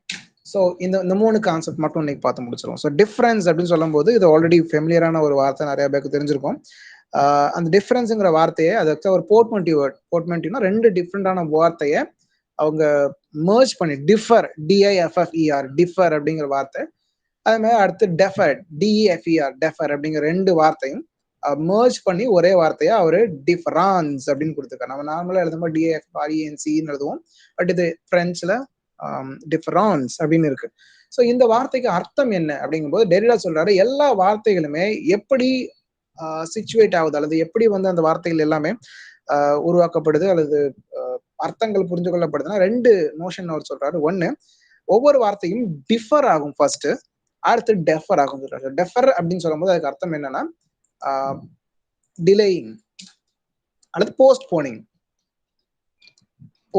அப்படிங்கக்கூடிய ஒரு அர்த்தத்துல இருக்கும். டிஃபரன்ஸ்னா நமக்கு தெரியும், ஒண்ணுக்கும் எனக்கும் இன்னொன்னு பொருளுக்கும் இருக்கக்கூடிய கான்ட்ராஸ்ட். ஓகே, அதுவும் இதுவும் வேற வேற அப்படின்னு சொல்லி டிஃபர் பண்றது. ஓகே, அதுதான் டிஃபரன்ஸ் அப்படின்னு சொல்றது. டெஃபரன்ஸ் அப்படிங்கிறது டிலே ஆயிட்டு போறது. அது ஏன் அப்படி அவர் சொல்றாருன்னா, இப்போ ஒரு சின்ன எக்ஸாம்பிள் மூலமா சொல்லுவோம். ஒரு வார்த்தைக்கு நான் அர்த்தம் நான் தெரிஞ்சுக்கணும்னு நினைக்கிறேன். ஓகே, எனக்கு தெரியாத ஒரு வார்த்தை புக்ல இருக்கு. ஓகே, ஹியூஜ்னு ஒரு வார்த்தை இருக்கு. எனக்கு நான் ஃபர்ஸ்ட் ஸ்டாண்டர்ட் படிக்கும்போது ஹியூஜ்ங்கிற வார்த்தைக்கு அர்த்தம் எனக்கு தெரியாது. மேபி அது பின்னால வேணா எனக்கு பிக்ங்கிறது எனக்கு தெரியும். பட் ஹியூஜ்னா அப்படி வார்த்தை நான் கேள்விப்பட்டது எனக்கு தெரிஞ்சு நான் பின்னாலதான் தேர்ட் ஸ்டாண்டர்ட் படிக்கும்போது எப்போ தான் கேள்விப்பட்டிருப்பேன்னு நினைக்கிறேன். ஸோ அப்படி ஒரு வார்த்தை இருக்கு. பிக்ங்கிறது நான் இப்போ ஹியூஜ்ங்கிற ஒரு வார்த்தை இருக்கு, நான் அதுக்கு அர்த்தம் என்னன்னு யாராவது ஒருத்தர் போய் கேட்கறேன். அப்ப அவங்க சொல்றாங்க ஹியூஜ் அப்படின்னா மேபி யார்ட்டையும் கேட்கறதுக்கு போல ஒரு டிக்ஷனரி பாக்குறேன்னு வச்சுக்கோங்க, ஆட்கள்கிட்ட கேட்கற உடனே சொல்லிடுவாங்க. பட் நம்ம ஒரு டிக்ஷனரி பாக்குறோம் அப்படின்னா ஹியூஜ் அப்படின்னா என்ன அப்படின்னா அங்க வந்து ட்ரெமண்டஸ் அப்படின்னு ஒரு வார்த்தை போட்டிருக்கு. எனக்கு சும்மாவே ஹியூஜுக்கே அர்த்தம் தெரியாது, என்ன பண்ணுவேன், ட்ரெமண்டஸ் கணக்கு எப்படி அர்த்தம் தெரியும். ஸோ அடுத்து அந்த வார்த்தைக்கு அர்த்தத்தை இன்னொரு பேஜ்ல தேடி பிடிச்சு அதே டிக்ஷனரியில திறந்து பாக்குறேன். அங்க வந்து என்ன போட்டிருக்குன்னா மேக்னிஃபிஷன்ஸ் அப்படின்னு போட்டிருக்கு. அடப்பங்களா இது என்னடா எனக்கு தெரியாத இன்னொரு வார்த்தையா இருக்குன்னு அடுத்து மேக்னிஃபிஷன்ஸ் என்ன அப்படின்னு எடுத்து பாக்குறேன். அங்க பார்த்தோன்னா அது வந்து வேற ஒரு வார்த்தை எனக்கு போட்டிருக்கு, மேபி அது சிக்னிஃபிகண்ட் அப்படின்னு போட்டிருக்கு. ஓகே, அல்லது அடுத்து அதுக்கு அர்த்தம் என்ன அப்படின்னு பார்க்கும்போது அது இன்னொரு வார்த்தைக்கு என்ன கொண்டு போகும். கடைசியில அங்க எங்கன்னு சுத்தி கடைசியில நான் அந்த பிக்ங்கிற வார்த்தைக்கு என்னைக்கு வரேன் அப்படிங்கிறது எனக்கு தெரியுது. அப்படி வந்தாலும் ஒருவேளை மறுபடியும் அது அந்த சர்க்கிள்குள்ள மாட்டும் போது அது டிஃபர் ஆகிட்டே தான் போயிட்டே இருக்கும். ஸோ ஒரு வார்த்தைக்கும் இன்னொரு வார்த்தைக்கும் கண்டிப்பா ரெண்டும் சேம் கிடையாது. ஹியூஜும் பிக்கும் ஒண்ணு கிடையாது, அது நமக்கு தெரியணும். ஏன்னா பிக் அப்படிங்கிறது எப்பவுமே நம்ம வந்து ஒரு சென்ஸ்ல யூஸ் பண்ணுவோம், ஹியூஜ் அப்படிங்கிறது இன்னொரு சென்ஸ்ல யூஸ் பண்ணுவோம். இப்போ அது அடிக்கடி சொல்லக்கூடிய ஒரு எக்ஸாம்பிள் தான். ஒரு பையன் அழுதுட்டு இருக்கான் அப்படின்னா அப்ப போய் கேட்பாரான் என்ன எழுதிட்டு இருக்கேன்னு கேட்கும்போது பையன் சொல்லுவானா, என்ன இப்படி வந்து எல்லாரும் என்ன பண்ணிட்டாங்க, குண்டா இருக்கேன்னு சொல்லி எனக்கு கிண்டல் பண்ணிட்டாங்க, எனக்கு ரொம்ப வருத்தமா இருக்கு, நான் வர ஃபெயிலே படிச்சுட்டு இருக்கேன்னா எல்லாரும் என்ன வந்து அப்படி சொல்றாங்க அப்படின்னு சொல்லும்போது அப்ப அவரோட பார்த்துட்டு அவரோட அவருக்கு ரெண்டு சாய்ஸ் இருக்கு. ஓகே, ஏய் நீ இவ்வளவு பெரிய பையனா இருக்க அழலாமா அப்படின்னு சொல்றதுக்கு அவர் ரொம்ப ஸ்டைலா your big boy don't cry man அப்படின்னு சொல்றதுக்கு பதிலா your huge boy don't cry அப்படின்னு அவர் சொல்லிட்டாரு அப்படின்னா அந்த பையனுக்கு இன்னும் கொஞ்சம் ஹர்ட்டிங் ஆகும். அப்படிதானே, யுவர் பிக் பாய் நீ பெரிய பையனா இருக்க, நீ இப்படி அழக்கூடாது அப்படின்னு சொல்றது வேற, யுவர் ஹியூஜ் பாய்ங்க அந்த இடத்துல சைஸை டினோட் பண்ணுது, நாட் ஏஜ். ஓகே, சோ அப்போ ரெண்டுமே வேற வேற தான். பிக் ஹியூஜும் ஒண்ணு கிடையாது, ஹியூஜும் நான் சொன்ன மாதிரி ட்ரெமண்டஸும் ஒண்ணு கிடையாது, ட்ரெமண்டஸும் சிக்னிஃபிகன்ஸும் ஒண்ணு கிடையாது, சிக்னிஃபிகன்ஸ் மேக்னிஃபிகன்ஸும் ஒண்ணு கிடையாது. சோ இது ஒவ்வொரு வார்த்தையும் டிஃபர் ஆயிட்டே போயிட்டு இருக்கு, ஒன்னுக்கும் வித்தியாசம் இருக்குது. அட் சேம் டைம் அது டெஃபரும் ஆகுது. கடைசியில் நம்ம அந்த பிக்ங்கிற வார்த்தைக்கு எப்போ வருவோம்னு நமக்கு தெரியாது, அது டிலே ஆயிட்டே போகுது. இதுக்கு அர்த்தம் இதுக்கு அர்த்தம் இதுக்கு அர்த்தம் இதுக்கு அர்த்தம் கடைசியில் அது எங்க போய் சேரும் நமக்கு தெரியல. பட் இவ்வளவு பண்ணாலும் ஸ்ட்ரக்சரலிஸ்ட் என்ன சொல்றாங்க, அந்த ஹியூஜ் தான் சென்டர்ல இருக்கு, சென்டர் அதுதான் சென்டர்.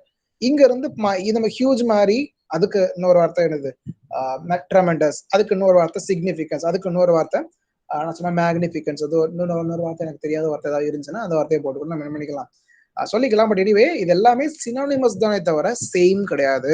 சினோனிமஸும் சேமும் ஒண்ணு இல்ல, அது நமக்கு நல்லா தெரிஞ்சிருக்கணும். ஓகே, ஸோ டெரிடாவோட ஐடியா இதுதான். ஸோ டிஃபரன்ஸ் அப்படின்னு சொல்லக்கூடியது அவர் சொல்றாரு. இப்படி பண்ணும்போது நமக்கு என்ன நடக்குது, முதல்ல ஒரு வார்த்தையை நம்ம சொல்றோம், அதுக்கப்புறம் அதுக்கு இது இல்லை அப்படின்னு சொல்லிட்டு அடுத்து அதுக்கு சம்மந்தப்பட்ட இன்னொரு வார்த்தையை சொல்றோம், அப்புறம் இன்னொரு வார்த்தையை சொல்றோம். இப்படிலாம் பண்ணிட்டு இருக்கும்போது நம்ம ஆக்சுவலா என்ன பண்றோம் அப்படின்னு கேட்கும்போது ஒரு வார்த்தையை எரேஸ் பண்ணிட்டு இன்னொரு வார்த்தையை சொல்றோம். இப்ப நான் உங்களுக்கு முதல்ல சொன்ன மாதிரி ஸ்ட்ரக்சரலிசம்ல எடுத்துக்கோ, structuralist concept of understanding particular கலர்னு எடுத்துக்கோம். மொத்தம் 12 கலர் இருக்குன்னு வச்சுக்கோங்க. கலர் பாக்ஸ், கலர் பென்சில் பாக்ஸ்ல அல்லது ஒரு வாட்டர் கலர் பாக்ஸ்ல 12 கலர் இருக்கு. ஒரு குழந்தைக்கு ஒரே ஒரு கலரை மட்டும் முதல்ல நம்ம சொல்றோம். திங்க் அபவுட் பிங்க் அப்படின்னு சொல்றோம், அந்த குழந்தை யோசிச்சுக்கும். இப்ப மறுபடியும் சொல்றேன், இல்ல பிங்க் வேண்டாம் கிரீன் நினைச்சுக்கோ அப்படின்னு சொல்றோம். Okay right, green.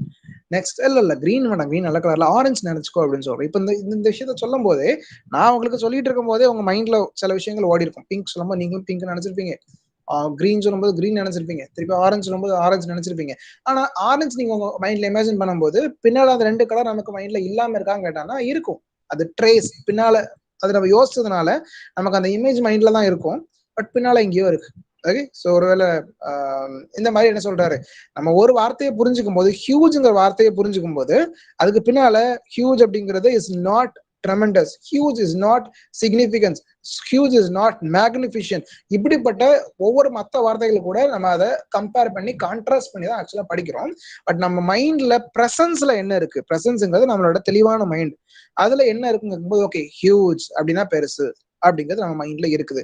பட் அதுக்கு பின்னாடி இந்த மற்ற வார்த்தைகளும் எனக்கு தெரியுது, பட் நான் வந்து கூர்ந்து கவனிக்கல. இது நம்ம பினோமெனாலஜில வந்து என்ன சொல்லுவோம்னா இன்டென்ஷனாலிட்டி. ஒரு விஷயத்தை எது நம்ம ஃபோக்கஸ் பண்றோம்னா அதுதான் ஃபோக்கஸ்ல இருக்கு, மத்த எல்லாம் பிளர் ஆகி போயிடுச்சு அப்படின்னு சொல்லுவோம். ஸோ அதுதான் எரேஷர் அப்படின்னு அவர் சொல்றாரு. ஒரு வார்த்தை சொல்லிட்டு இன்னொரு வார்த்தைக்கு மாற்றும் போது ஒரு வார்த்தையை அழிச்சுட்டு தான் நம்ம அடுத்த வார்த்தைக்கு போறோம். இன்னும் அது இல்லைன்னு சொல்லும்போது இது கிடையாது அப்படின்னு சொல்லும் போது அதை அழிச்சிட்டு இன்னொன்னுக்கு போறோம். நம்ம அந்த பையனோட முதல்ல சொன்ன அந்த ஸ்டோரி, அந்த பையன் அப்பா சொல்றாரு நம்ம வீடு இருக்குல்ல, இருக்கு, ஆமா, அதே மாதிரி நமக்கு ஒரு கெஸ்ட் ஹவுஸ் இருக்குல்லன்னு சொல்லும் போது அந்த பையன் மைண்ட்ல கெஸ்ட் ஹவுஸோட இமேஜும் இருக்குது, பட் அவன் அதை ஃபோக்கஸ் பண்ணல. அவங்களோட ஐ மீன் அந்த ஒரிஜினல் வீடோட இமேஜும் மைண்ட்ல இருக்கு, பட் அதை ஃபோக்கஸ் பண்ணலாம். ஃபோக்கஸ் அங்கிருந்து எங்க போகுது, கெஸ்ட் ஹவுஸ்க்கு போகுது. அப்புறம் அதே மாதிரி ஹட்டு குட்டியா இருக்குன்னு சொல்லும் போது இப்ப அவன் கெஸ்ட் ஹவுஸை ஃபோக்கஸ் பண்ணல, ஹட்டை ஃபோக்கஸ் பண்றான். ஸோ மைண்ட்ல மென்டல் இமேஜ் தான் அவங்க ட்ரேஸ்ன்னு சொல்லிட்டு இருக்காங்க, வேற ஒண்ணும் இல்ல. ஒவ்வொன்னு அழிச்சு எழுதும் போது அந்த அந்த தடயங்கள் இருக்கத்தான் செய்யும் மைண்ட்ல. அது பேக்ரவுண்ட்ல இருக்கும், ஆப்சன்ஸ்ல இருக்கும். பிரசன்ஸ்ல நம்ம மைண்ட்ல ஃபோக்கஸ் பண்றது ஹட்டுனா இது அப்படின்னு அந்த பையனுக்கு ஒரு இமேஜ் மைண்ட்ல வந்துட்டு ஓகே குட்டியா இருக்கும் ஓகே. பட் அதே நேரத்துல அவனுக்கு பங்களா, அதே நேரத்துல அந்த கெஸ்ட் ஹவுஸ் ரெண்டுமே மைண்ட்ல பின்னால இருக்கு, பிரெயின்ல அது ஆப்சன்ஸ்ல இருக்கு, ஹிடன்ல இருக்கு. அப்படிங்கறத நம்ம வந்து ட்ரேஸ் அப்படிங்கிற வார்த்தையால சொல்லுவோம். அந்த தடயம் ஒண்ணு இருக்கு, பட் வந்து அது இல்லாம இல்ல, அது இல்லாம நான் இதை புரிஞ்சுக்க முடியாது கண்டிப்பா. அது இருக்கு, பட் அதை எரேஸ் பண்ணிட்டு அந்த இடத்துல இவன் ஹட்டுனா குட்டியா இருக்கும்னு இவனே இமேஜின் பண்ணிக்கிட்டான். இதுதான் அவரோட concept of trace, erasure, difference எல்லாமே வருது. ஓகே, இன்னைக்கு இவ்வளவு போதும். இதுக்கு மேல எனக்கு இன்னொரு ஒரு இடத்துக்கு போக வேண்டியிருக்கிறதுனால நான் இதோட முடிச்சுக்கிறேன். ஸோ நெக்ஸ்ட் கிளாஸ்ல முடிஞ்சனா மற்ற ஏதாவது நீங்க ஸ்கிரீன்ஷாட் எடுத்து வச்சது இருந்துச்சுன்னா பார்ப்போம். Okay, so thank you so much. நான் இதோட முடிச்சுக்கிறேன். ஏதாவது டவுட் இருந்துச்சுன்னா ஒரு நிமிஷத்துல டக்குன்னு கேட்டு முடிச்சிருங்க.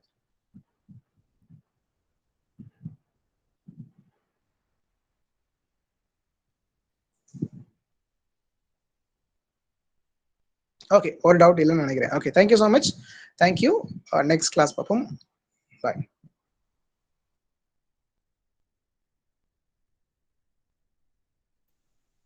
Thank you sir.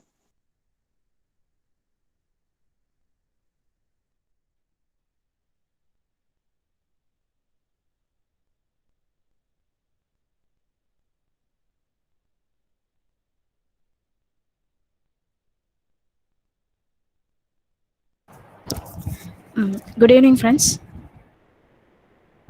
Good evening, ma'am. Yes, good evening, ma'am. Okay, இன்னைக்கு ஒரு நோபல் லாரெட் பார்த்துடலாம். ஸோ இந்த நோபல் லாரெட் வந்து நம்ம ஆல்ரெடி பார்த்துட்டு இருந்த ஒரு ரைட்டர் தான். ஸோ கொஞ்சம் ஒர்க்ஸ் டிஸ்கஸ் பண்ணியிருப்போம். மீதி உள்ள ஒர்க்ஸ் இன்னைக்கு பார்த்துடலாம். ரொம்ப நாள் ஆனதுனால அகெயின் ஒரு தடவை நான் லைட்டாக ரிவைஸ் பண்ணிடுறேன். So Nobel prize, first Nobel prize in literature யார் வாங்கியிருப்பாங்க? First Nobel prize in literature கேட்கலாமா? நியூபை மேம்.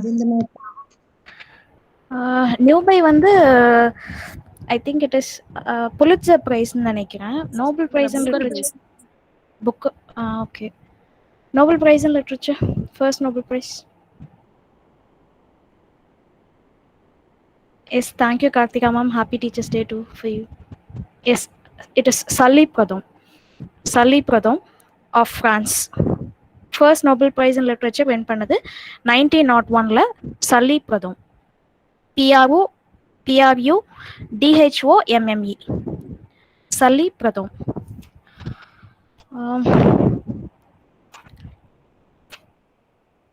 So 2020ல யார் நோபல் பிரைஸ் வின் பண்ணியிருப்பாங்கன்னு பார்த்தோம். Louis clerk. லூயி கிளக் அவங்க தான் வந்து 2020ல வின் பண்ணியிருப்பாங்க. அண்ட் ஆலிஸ் முன்ரோ எந்த இயர்ல வின் பண்ணியிருப்பாங்க Nobel prize? 2013. Yes super, 2013. Patrick White எந்த இயர்ல வின் பண்ணியிருப்பாரு? 1973. Yes super, 1973. டாகூர் எந்த இயர்ல வின் பண்ணியிருப்பாரு? 1913. எஸ் சூப்பர், 1913ல. And WB Yeats? 1923. Yes, 1923. And GB Shah? 1925. Yes, super, 1925. Okay.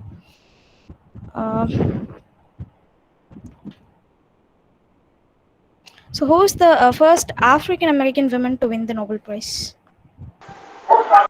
Toni Morrison. Yes, super, Toni Morrison. எந்த இயர்ல வின் பண்ணிருப்பாங்க? 1993. Yes, super, 1993. Okay. So 2017ல நோபல் பிரைஸ் வின் பண்ணது யாரு? Kazuo Ishiguro. Yes, super, Kazuo Ishiguro. So அவரை பற்றி தான் இன்னைக்கு பார்க்க போகிறோம். ஸோ Kazuo Ishiguro இவர் வந்து 2017ல வந்து நோபல் பிரைஸ் வின் பண்ணியிருப்பாரு. அண்ட் இவருக்கு வந்து அந்த சார் அப்படின்ற பட்டம் வந்து கொடுத்துருப்பாங்க, சார் Kazuo Ishiguro அப்படின்றது. ஸோ சார் அப்படின்றது யாருக்கு கொடுப்பாங்க அப்படின்னா, நைட்ஹுட் அவார்ட் பண்ணவங்களுக்கு சார் அப்படின்ற பட்டம் கொடுத்துருப்பாங்க. ஸோ சார் அப்படின்றது மேலுக்கு யூஸ் பண்ணக்கூடிய டைட்டில். இதே மாதிரி ஃபீமேலுக்கு யூஸ் பண்ணக்கூடிய டைட்டில் வந்து dame, DAME. So sir Kazuo Ishiguro, sir அப்படின்றது நைட்ஹுட் அவார்ட் பண்ணதுனால அந்த டைட்டில் இருக்கும். Sir is for male and dame is for female. And Ishiguro எந்த கண்ட்ரியில் பிறந்திருப்பாரு? Japan, Nagasaki. எஸ், நாகசாகி, ஜப்பானில் வந்து பிறந்திருப்பாரு. அண்ட் இவர் வந்து 5 இயர்ஸாக இருக்கப்போ இவங்க ஃபேமிலியோட வந்து இங்கிலாந்துக்கு மூவ் ஆயிடுவாங்க. அண்ட் இவர் எந்த இயர்ல மேன் புக்கர் பிரைஸ் வின் பண்ணியிருப்பாரு?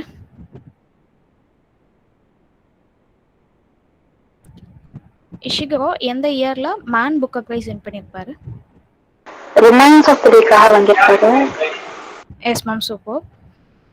இயர் வந்து 1989. Yes, super. 1989ல ரிமைன்ஸ் ஆஃப் த டே அந்த ஒர்க்காக மேன் புக்கர் பிரைஸ் வின் பண்ணியிருப்பாரு.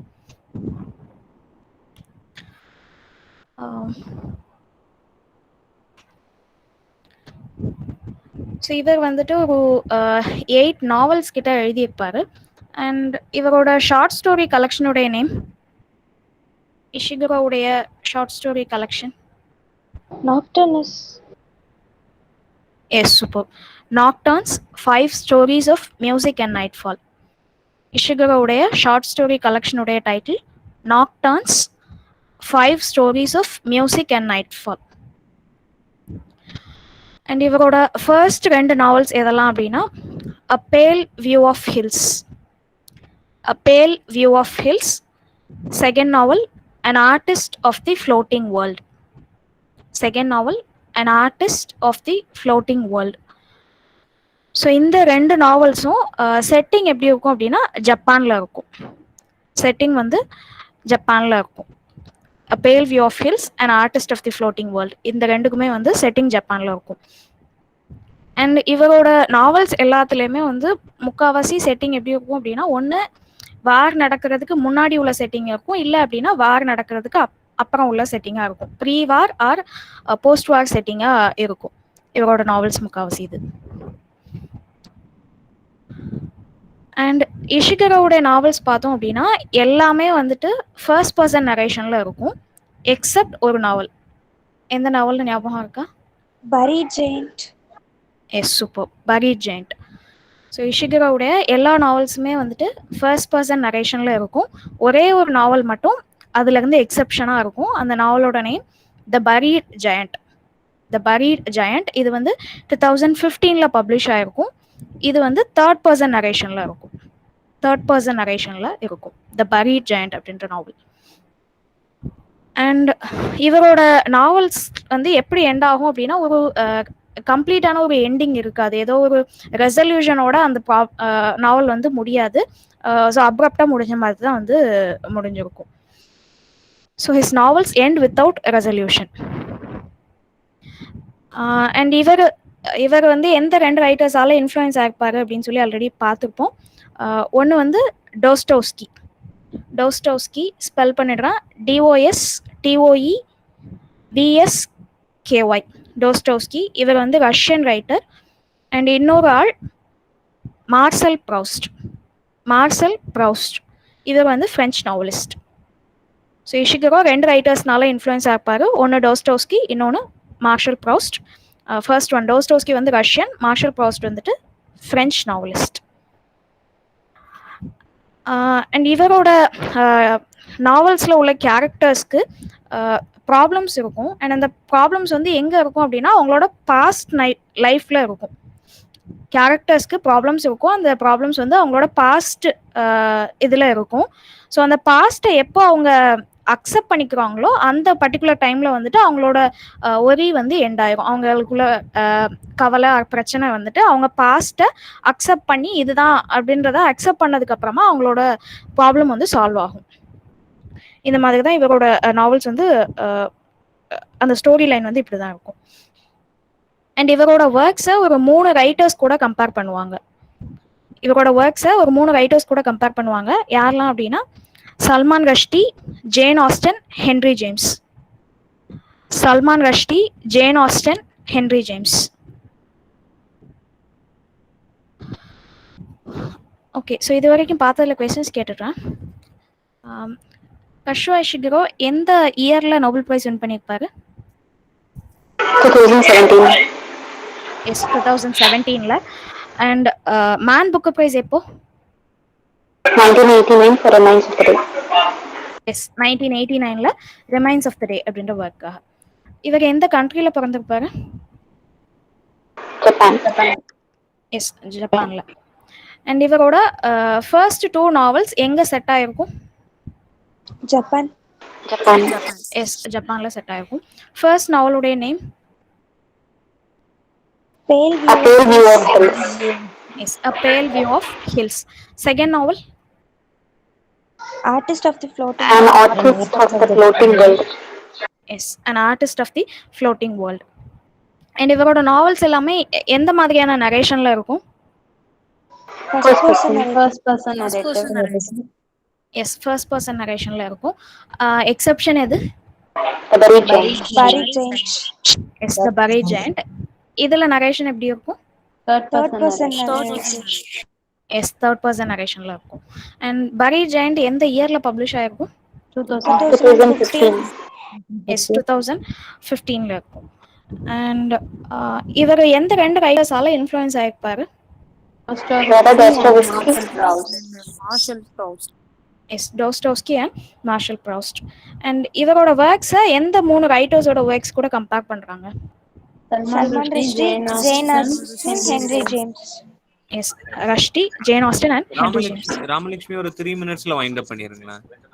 Okay sir. இந்த क्वेश्चन கேட்டுட்டு அப்புறம் ஒரு 3 மினிட்ஸ் கண்டினியூ பண்ணுங்க. நம்ம ஓகே क्वेश्चंस கேட்டு வைண்ட் அப் பண்ணிருங்க. சரியா? Okay sir. Okay, thank you. And இவர் வந்துட்டு விட்பிரட் பிரைஸ் வின் பண்ணியிருப்பாரு. எந்த ஒர்க்குக்கு வின் பண்ணியிருப்பாரு ஞாபகம் இருக்கா? Artist of the Floating World. Yes, super. Artist of the floating world இந்த ஒர்க்குக்கு விட்பிரட் பிரைஸ் வந்து வின் பண்ணியிருப்பாரு 1986ல். அண்ட் இந்த விட்பிரட் அவார்டு இதை வந்து இதுக்கு இன்னொரு நேம் கொடுத்துருப்பாங்க இல்லையா? Costa.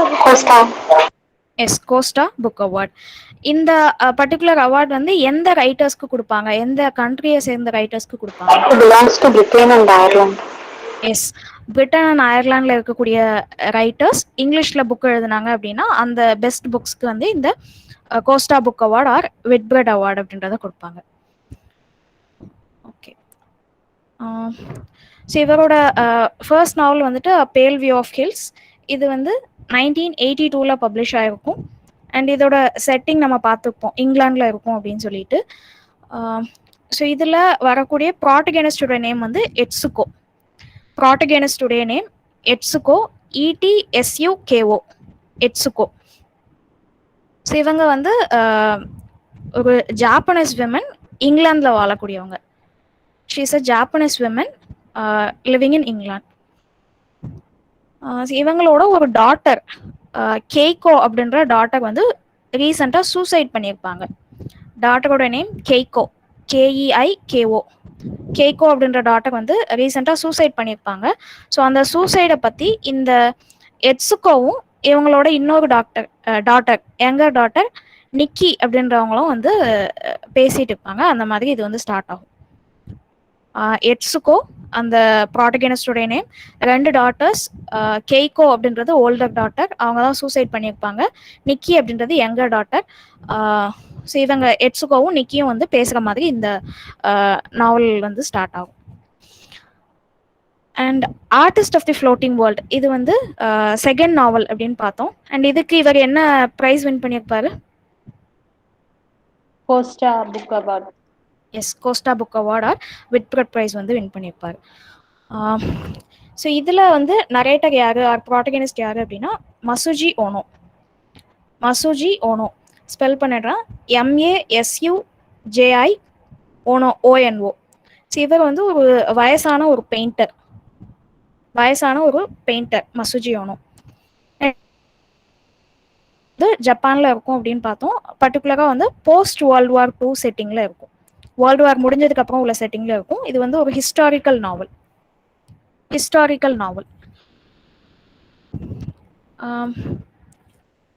ஸோ இதில் மெயினாக இருக்கக்கூடிய இந்த நாவலில் மெயினாக இருக்கக்கூடிய கொஸ்டின் என்ன அப்படின்னா, ஆர்ட் அப்படின்றதுல வந்து அரசியல் பேசலாமா, ஆர்ட்டை வந்து பாலிட்டிசைஸ் பண்ணலாமா, இல்லை அப்படின்னா ஜஸ்ட் அதை வந்து ப்ளெஷருக்காக மட்டும் வச்சுக்கணுமா, whether art should be politicised or it should only give pleasure அப்படின்றது தான் இந்த நாவலில் மெயினாக இருக்கக்கூடிய question.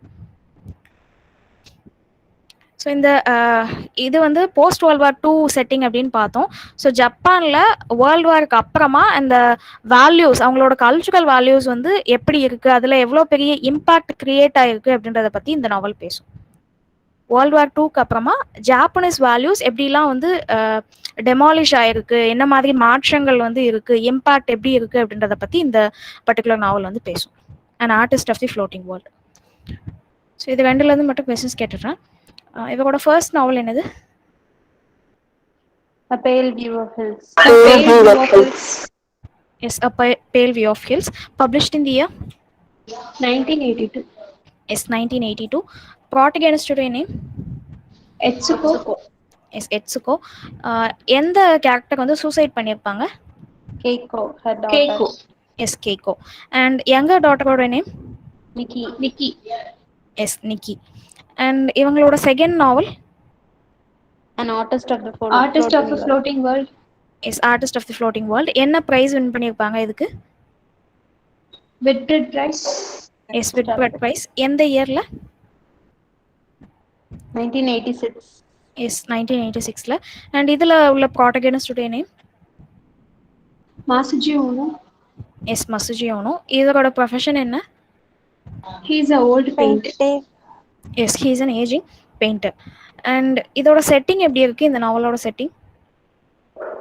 Post-war setting. Yes, post World War 2 in Japan. And இது என்ன ஜானர்னு பார்த்தோம்? Historical novel. Yes, historical novel. And இதுல இந்த நாவல்ல வரக்கூடிய மெயினான ஒரு क्वेश्चन என்ன? Whether art should be politicized or it is only for pleasure. Yes, art should be politicized or it should only give pleasure. இதுதான் வந்து மெயினாக இருக்கக்கூடிய கொஸ்டின். சார்,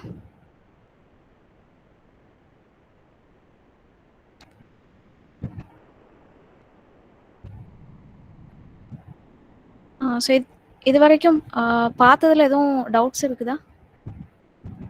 ஏதாவது ரிப்பீட் பண்ணணுமா? Second novel ஓட protagonist name? Masuji Ono, ma'am. MASUJI space to ONO.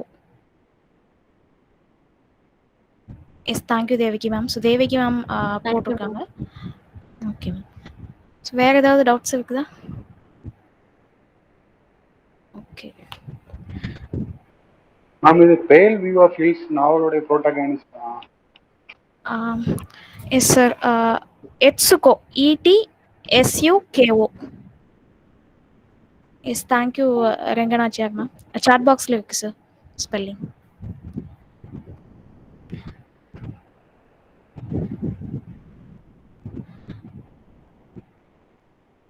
Sir okay. சரி, வேறு எதுவும் டவுட்ஸ் இல்லை அப்படின்னா கிளாஸ் வைண்ட் அப் பண்ணிடலாம். கிளியராக இருக்குது தானே? Yes, ma'am. Thank you. Yes, ma'am. Thank you. So, thank you all. நாளைக்கு பார்க்கலாம்.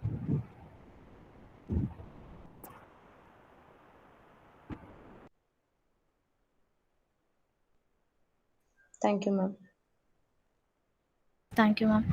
Thank you, Sahaya, ma'am. Happy Teachers' Day. Thank you, Renganachiyar, ma'am. Happy Teachers' Day.